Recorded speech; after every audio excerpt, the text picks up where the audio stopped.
പക്ഷേ അതിന് വേറൊരു സാധ്യതയുള്ളത്, ഇദ്ദേഹം നദിയിൽ ഉണ്ടാവുകയും നദിയിൽ ഈ തടസ്സങ്ങളിൽ കിടക്കുകയും നദിയുടെ നീരൊഴുക്കിൽ വ്യത്യാസം വരുമ്പോൾ സ്വാഭാവികമായി ഹ്യൂമൻ ആളാകുമ്പോൾ അത് പൊങ്ങിക്കിടക്കുകയും അത് താഴേക്ക് പോവുകയും ചെയ്യുന്ന ഒരു രീതിയാകാം.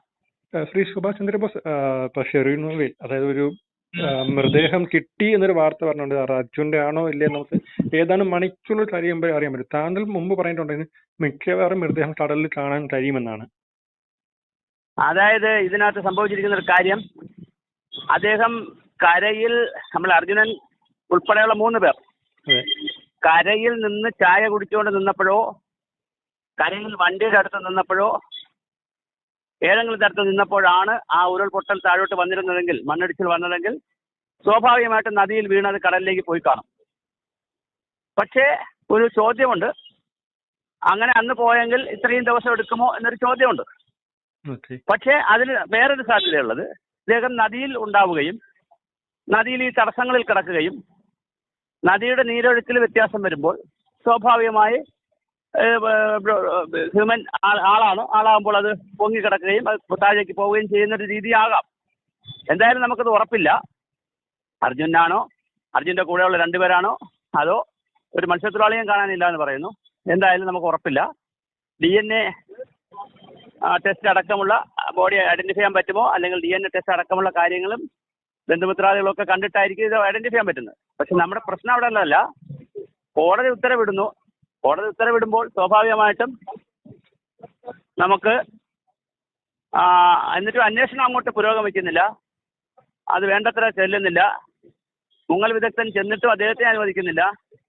അപ്പോൾ അതൊരു കേൾക്കുമ്പോൾ ഒരു സുഖം തോന്നുന്നില്ല. മറ്റൊരു ഗവൺമെന്റ് ആണെങ്കിൽ പോലും ഇവ കാര്യങ്ങൾ ചെയ്യണ്ടേ. നമ്മളൊരാളിനെ കാണാതാവുന്നു, അത് താൽക്കാലികമായി നിർത്തിവെച്ചപ്പോൾ പറഞ്ഞ ന്യായം കാലാവസ്ഥ മോശമാണെന്നാണ്. പക്ഷെ കാലാവസ്ഥ അനുകൂലമാവുകയാണ്, കോടതി വിധി വരുന്നു, എവിടെയെങ്കിലും തുടരണം. അതിനിടയിലാണ് പെട്ടെന്ന് ബോഡി ഇന്ന് ഒരാളിൻ്റെയെങ്കിലും കാണുന്നത്. അപ്പോൾ ഇതൊക്കെ അങ്ങനെ ഒരു കൂട്ടി വായിക്കുന്ന ആളുകൾക്ക് സ്വാഭാവികമായി ചില സംശയങ്ങളോ അല്ലെങ്കിൽ അവരുടെ ആശങ്കകളോ ഉണ്ടാകാൻ സാധ്യതയില്ലേ? അതെ, മറ്റു ഈ ഷിരൂരിൽ നിന്ന് 60 കിലോമീറ്റർ അകലെയാണ് ഈ ബോഡിയിൽ കണ്ടെത്തുന്നത്. പക്ഷെ അധികം പഴക്കമില്ല എന്നും പറയുന്നുണ്ട്. അപ്പൊ അർജുന്റെ ആണെങ്കിൽ എന്റെ സംശയം ഈ ബോഡി പഴയതല്ലേ?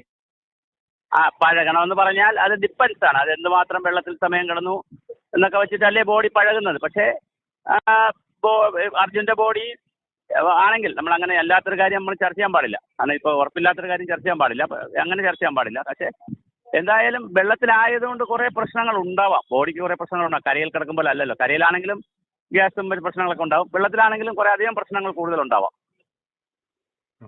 ഇത് അർജുൻ ആണെന്ന് നമുക്കും കൺഫേം ആയിട്ട് പറയാൻ പറ്റില്ല. അതിപ്പോ പറയാൻ പറ്റില്ല. അർജുനാവാം, അർജുന്റെ കൂടെയുള്ള 2 പേരാകാം, മത്സ്യത്തൊഴിലാളിയാകാം, ഇനി വേറെ ആവാം. ഇത് 4 അല്ലാതെ വേറെ ആരെങ്കിലും, കടലല്ലേ, കടലും നദിയൊക്കെ അല്ലേ.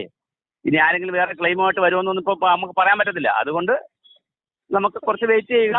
അതിന്റെ ബാക്കി കാര്യങ്ങൾ അവർ അധികാരികൾ അത് ഉറപ്പുവരുത്തട്ടെ ആരാണെന്നൊക്കെ. ഈ സമയത്ത് നമ്മൾ പറയാൻ പാടില്ല. കാരണം കർണാടക ഗവൺമെന്റ് കോടതി ഇന്നലെ ഉത്തരവിട്ടു ഗവൺമെന്റ് തെരച്ചിൽ നടത്തണം. ലോറി ഉടമ മനാലി വാർത്തയിൽ പറഞ്ഞു വെച്ചാൽ ഇന്ന് ആ പുഴയിൽ മഴയില്ല, വെള്ളത്തിന് ശക്തിയും കുറവാണ്, എന്നിട്ടും അവർ തെരച്ചിൽ നടത്തിയില്ല. പക്ഷേ ഏതാനും മണിക്കൂർ കഴിയുമ്പോൾ ഒരു ശവശരീരം കടലിൽ നിന്ന് കിട്ടുന്നു. അല്ല, അതാ ഞാൻ പറഞ്ഞത്. ഇപ്പൊ കോടതിയുടെ ഉത്തരവ് വന്നാൽ സ്വാഭാവികമായിട്ട് അത് വേണമെങ്കിൽ ആ സമയത്ത് മുതൽ തുടങ്ങാം. പിന്നെ ഉത്തരവ് കൈ കിട്ടട്ടെ, പ്രൊസീജിയർ വേണമെന്നൊക്കെ പറഞ്ഞ് വേണമെങ്കിൽ ഇരിക്കുക. ഇതെല്ലാം നമ്മളെ മനുഷ്യരല്ലേ ഇതെല്ലാം കൈകാര്യം ചെയ്യുന്നത്. അപ്പോൾ അതേ ഇപ്പം ഉത്തരവ് കിട്ടട്ടെ, ഉത്തരവ് കിട്ടി, ഉത്തരവ് സെർവ് ചെയ്തതിന് ശേഷം പ്രൊസീഡിങ് ഇറങ്ങിയതിന് ശേഷം തുടങ്ങിയാൽ മതി എന്നുള്ളതും അങ്ങനെയും ചിന്തിക്കാം. ഇന്നലെ ഉത്തരവ് ഇറങ്ങി, അപ്പോൾ ഇന്നലെ കോടതി ഉത്തരവ് പേപ്പർ കിട്ടി കാണത്തില്ല. അഥവാ കിട്ടിയെങ്കിൽ ഇന്ന് രാവിലെ അതിന്റെ പ്രൊസീഡിങ്ങും മറ്റു കാര്യങ്ങളാവാൻ ചിലപ്പോൾ ഒരു ദിവസം എടുക്കാം. ഇതെല്ലാം സർക്കാർ സംവിധാനത്തിൽ സാധ്യമായ കാര്യങ്ങളാണ്, ഒന്നും അസാധ്യതയില്ല. പക്ഷേ എന്നാൽ വേഗത്തിലാകാം, ഫാക്സ് മെസ്സേജ് വഴി എടുക്കാം, വേഗത്തിലെടുക്കാം, വേഗത്തിൽ ഉത്തരവിറക്കാം, വേഗത്തിൽ കാര്യങ്ങൾ ചെയ്യാം.